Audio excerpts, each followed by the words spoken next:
हल्ली मराठी नाटकाकडे प्रेक्षकांनी पाठ फिरवली। नाटकाला पुरेसा प्रेक्षक वर्ग लाभत नाही अशी खंत सगळेच व्यक्त करतात। पण प्रेक्षकांना पुन्हा एकदा नाटकाकडे आकर्षित करण्यासाठी जुनी नाटकं पुन्हा पुन्हा नव्याने रंगमंचावर आणली जातातच आहेत, पण त्याच बरोबरीने नवीन नाटकाची निर्मितीही पुन्हा पुन्हा होते।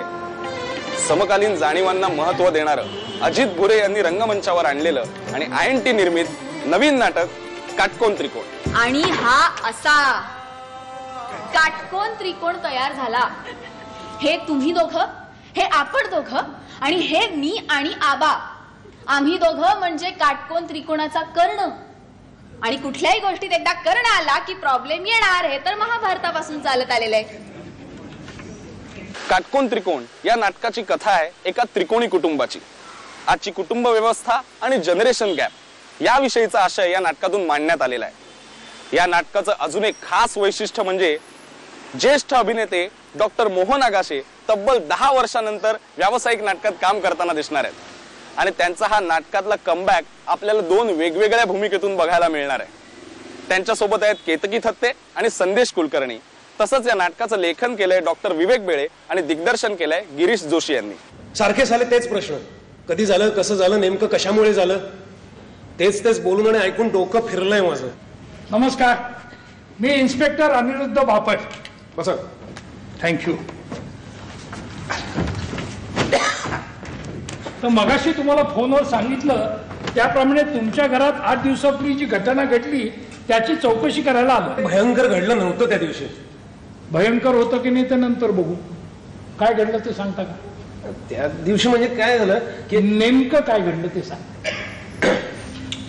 त्या रात्री भक्तीला यायला जरा उशीर झाला होता। हॅलो, हा नमस्कार नमस्कार, आबा गोखले बोलतो। माफ करा जरा उशिरा फोन केलाय, पण असं विचारायचं होतं भक्ती आली का तुमच्याकडे? हा नमस्कार काका सावंत, गोखले बोलतो आबा, आमची भक्ती आहे का तुमच्याकडे? नाही तुझी बायको आली नाही घरी अजून? मग अरे रोज 7ला येते, आता किती वाजले? 10। मग काय झालं असेल उशीर?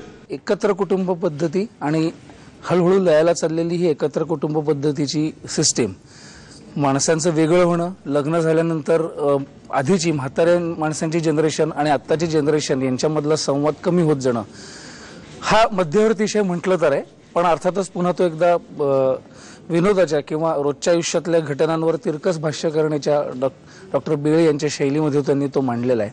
हॅलो भक्ती, कुठेस? घरी? कोणाच्या? आपल्या काय? आपल्या घरी मी आहे ना।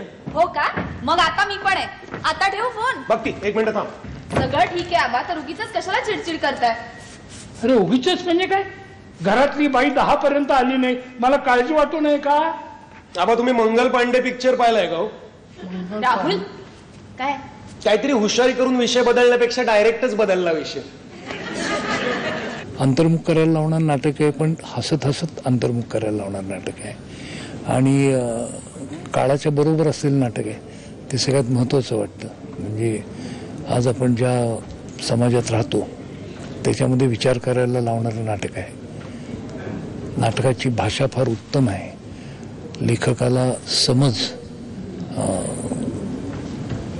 एकूण जीवनाची खोलवर आहे असं या नाटकातनं प्रतीत होतं। काय मॅडम, मग परत असा त्रास होऊ नये किंवा गैरसमज उगीचच्या उगीच पसरू नयेत म्हणून तुम्ही काही केलं का नाही? मी आबांना काय सांगितलं, रोज सकाळी उठून नवीन नवीन तक्रारींवर भांडत बसण्यापेक्षा एकदा तुमच्या माझ्याबद्दलच्या ज्या काही तक्रारी आहेत त्या तुम्ही मला कागदावर लिहून द्या। भांडण नाही, आमच्याकडे त्याला भांडण म्हणलेलं आवडत नाही त्यांना। आम्ही तर घरात त्याला टेबल टेनिसची मॅच म्हणतो। तशी आबांची आणि भक्तीची आज मोठी टुर्नामेंट आहे। मी कशी मॅच खेळणार?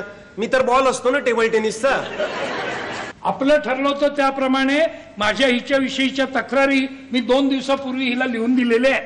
हिच्या माझ्याविषयीच्या तक्रारी अजून मला मिळालेल्या नाहीत। म्हणजे माझ्या तक्रारींवर ही चांगला 2 दिवस विचार करून आली आहे आणि हिच्या तक्रारींवर माझी सरप्राईज टेस्ट, मला हे चालणारच नाही। विवेक बेळेंची एक स्वतंत्र शैली लेखनाची, जी एक अत्यंत वेगळ्या प्रकारे त्यांची शब्दरचना असते आणि अत्यंत हास्यस्फोटक असते। कारण ते व्यंगचित्रात्मक बघतात काही गोष्टींकडे आणि उलट्या करून पाहतात. म्हणजे त्यांचं सगळं तर्कशास्त्र उलटं असतं जगण्याचं करून ठेवतात आणि त्यातून बऱ्याचदा आपल्या नेहमीच्या जगण्यातल्या काही गोष्टी आपल्याला हाती लागू शकतात. त्यांनी यासाठी जो निमित्त साधलाय तो एका घरात एकत्र राहणाऱ्या सासरे आणि सुनेचा आणि त्यांच्यामध्ये दुवा साधणारा हा मी जो मुलगा आहे तो. या ज्या 36 तक्रारी आहेत त्यांचे मी 3 गट केलेत. गट त्यातला पहिला आहे कोकरू गट.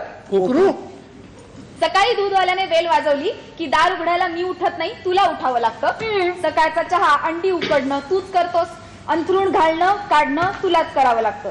तुझे कपडे धुवायला गेले आहेत की नाहीत याकडे माझं बरेचदा लक्ष नसतं. मी त्यांना कधी इस्त्रीही करत नाही. मी रात्री घरी उशिरा आले किंवा पेपर तपासत बसले तर तुझं तुला वाढून घ्यावं लागतं. एकत्र कुटुंबात राहिल्यामुळे अर्थातच खटके उडतात.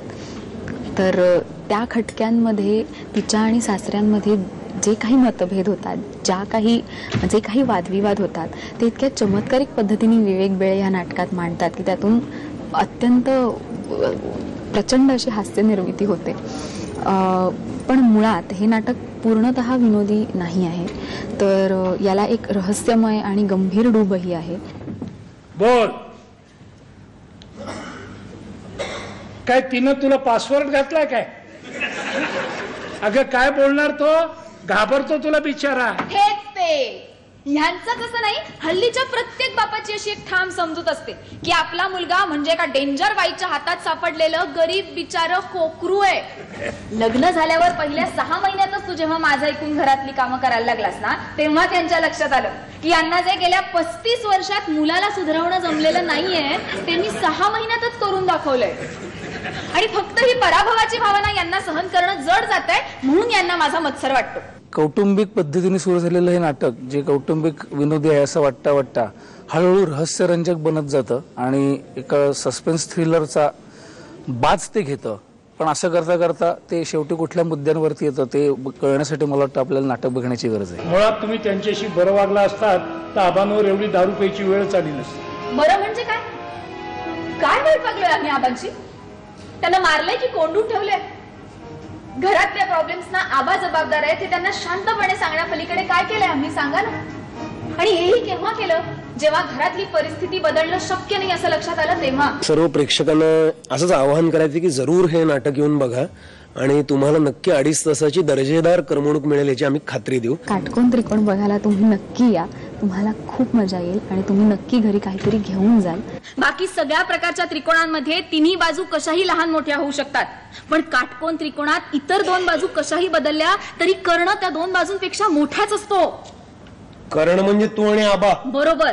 आपण आधीच्या पिढीला जे आज देतो आहोत ते पुरेसं आहे का किंवा त्यांना नक्की काय हवंय ह्याचा विचार करायला लावणारं हे नाटक आहे.